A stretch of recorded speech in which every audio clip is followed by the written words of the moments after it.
लोकसभा चुनाव के मद्देनजर आजमगढ़ की सीट को लेकर अब चर्चाएं तेज हो गई हैं। एक बार फिर से भारतीय जनता पार्टी ने जहां दिनेश लाल यादव उर्फ निरहुआ पर भरोसा जताया है, लेकिन वहीं दूसरी तरफ समाजवादी पार्टी भी मजबूत स्थिति में दिखाई दे रही है। इसकी खास वजह यह है कि पिछले उपचुनाव में बसपा प्रत्याशी रहे शाह आलम उर्फ गुड्डू जमाली अब समाजवादी पार्टी का दामन थाम चुके हैं, जिनके बारे में यह कहा जाता है कि उनकी पार्टी में जिस सक्रियता बढ़ती है उस पार्टी को कहीं न कहीं जनाधार में बढ़ोतरी होती है। यही वजह है कि इस बार निरहुआ की राहें आसान बिल्कुल भी नजर नहीं आ रही है और लड़ाई धर्मेंद्र यादव और निरहुआ के बीच में बताई जा रही है। क्या कुछ खास समीकरण बनते और बिगड़ते नजर आ रहे हैं? आज हम बात करेंगे इस खास रिपोर्ट में। सियासी गढ़ में साख की लड़ाई, आजमगढ़ सीट पर सपा और भाजपा में सीधी टक्कर। आखिर किसका गढ़ बनेगा आजमगढ़? मौसम चढ़ा चुनाव का, पछुआ बही बयार, सारे मुद्दे उड़ गए, बढ़ी रार तकरार। दरअसल कुछ ऐसा ही हाल पूर्वांचल की हाई प्रोफाइल सीट आजमगढ़ का है, जहां पछुआ बयार के बीच पूर्वांचल की हॉट सीटों में शुमार आजमगढ़ सदर लोकसभा क्षेत्र में चुनावी बिसात बिछ गई है।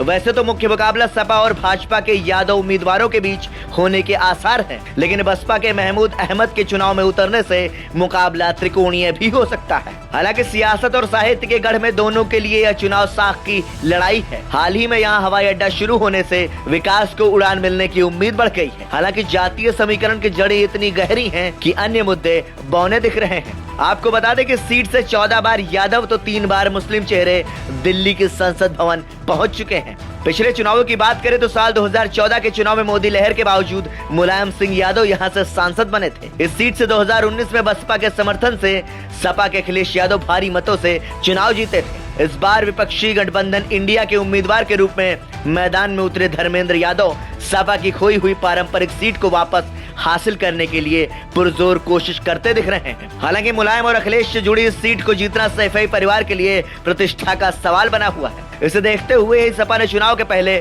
शाह आलम उर्फ गुड्डू जमाली को विधान परिषद का सदस्य बनाकर बड़ा दांव खेला है। साल 2022 के उपचुनाव में बसपा के उम्मीदवार रहे शाह आलम उर्फ गुड्डू जमाली को 27.81% मत मिले थे, जो उपचुनाव में सपा नेता धर्मेंद्र यादव की हार का बड़ा कारण बना था। इस बार गुड्डू जमाली के समर्थकों को साधने के अलावा सपा यादव और अन्य मुस्लिम वोटरों को एकजुट करती दिख रही है। वही 2022 के उपचुनाव में 8,679 वोटों से जीत हासिल कर चुके भोजपुरी सिने स्टार दिनेश लाल यादव निरहुआ अपनी कुर्सी को बरकरार रखने के लिए जद्दोजहद करते दिख रहे हैं।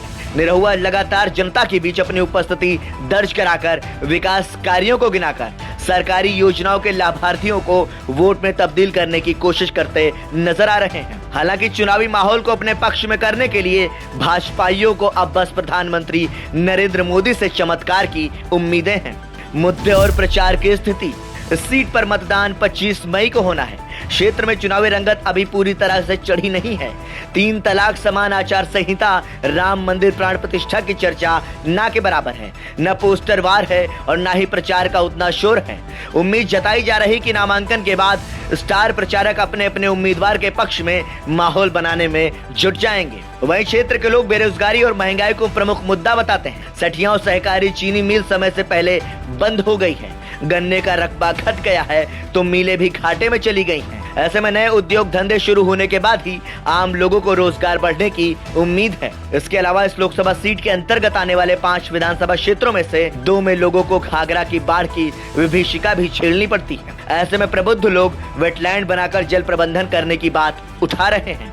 जातीय समीकरणों में दब गए स्थानीय मुद्दे, आजमगढ़ सीट को लेकर राजनीतिक विश्लेषक कहते हैं कि जिले से 2 केंद्रीय मंत्री, 2 राज्यपाल, मुख्यमंत्री, उप मुख्यमंत्री के अलावा राज्य सरकार में कई मंत्री बन चुके हैं। आजमगढ़ ने महिलाओं को भी सांसद बनने का मौका दिया। इस बार भी जातीय समीकरण की वजह से मुद्दे दब गए हैं। अब कोई चमत्कार हो तभी सियासी हवा का रुख बदल सकता है। भाजपा और सपा के बीच दिख रहा कांटे का मुकाबला। दिनेश लाल यादव निरहुआ मूल रूप से गाजीपुर के रहने वाले हैं और मौजूदा सांसद हैं। वह इस सीट से तीसरी बार चुनाव मैदान में उतरे हैं। भाजपा सांसद के सामने रूठे कार्यकर्ताओं के मनाने के अलावा यादव मतदाताओं को अपनी ओर मोड़ने की बड़ी चुनौती है, जबकि पार्टी के परंपरागत वोटर सवर्ण, बनिया और अन्य पिछड़ा वर्ग के मतदाता भाजपा के साथ दिख रहे हैं। धर्मेंद्र यादव धर्मेंद्र यादव मूल रूप से सैफई के हैं और आजमगढ़ लोकसभा सीट पर दूसरी बार चुनावी मैदान में उतरे हैं। पूर्व सांसद धर्मेंद्र यादव के लिए सपा के बिखरे मतदाताओं को एकजुट करना उनके लिए सबसे बड़ी चुनौती है। हालांकि मुस्लिम यादव वोटरों का सपा की ओर झुकाव इनका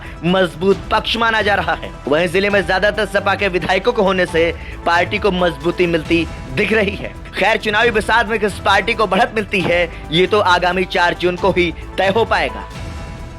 तमाम दिलचस्प राजनीतिक खबरों के लिए जुड़े रहिए संदेश वाहक के साथ। वीडियो जर्नलिस्ट सुमंत त्रिपाठी के साथ मैं अमित विक्रम।